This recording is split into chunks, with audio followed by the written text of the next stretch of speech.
Pourquoi ce tabou? Pourquoi refuser de discuter de cette question salariale dans notre pays aujourd'hui?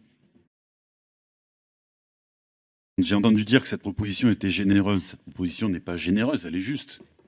Ce n'est pas la même chose. J'ai entendu dire que cette proposition était simpliste. Elle est adaptée. Ça n'est pas la même chose. Nous le savons, il y a une forte exigence de justice qui traverse notre société.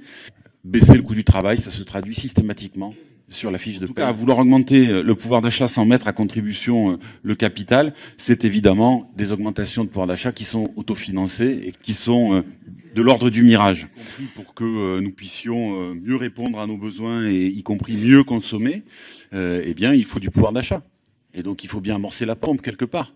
Et donc pour cela, il faut une impulsion publique forte et il faut une garantie, des garanties collectives. Le SMIC, je le rappelle, est la protection minimale et donc il faut commencer par là. Le SMIC concerne à 58% des femmes et c'est une mesure donc également en faveur de l'égalité professionnelle. Que nous n'en sommes pas restés à quelque chose qui soit de l'ordre du slogan. Nous avons formulé des propositions concrètes qui prennent en compte la complexité de notre économie. Il faut accorder un soin particulier au traitement que nous réservons à ces entreprises de petite taille. Le CICE, avec la conjonction de sa transformation en allègement pérenne de charges, a été multiplié par 2 en montant.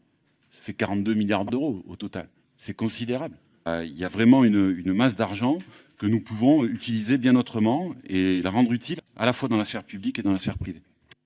J'entends l'argument, il ne faut pas augmenter les salaires, ça va créer du chômage.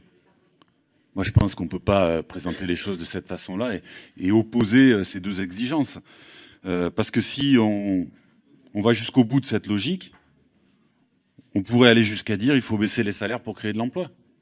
Moi, je crois qu'on ne peut pas entrer dans ces logiques de dumping et qu'il faut, au contraire, y mettre fin. Et je suis très attentif à la qualité des emplois que nous créons et à la nature de leur rémunération. Et donc, il faut véritablement enclencher d'autres dynamiques économiques dans notre pays. Et c'est ça qui est à l'ordre du jour aujourd'hui.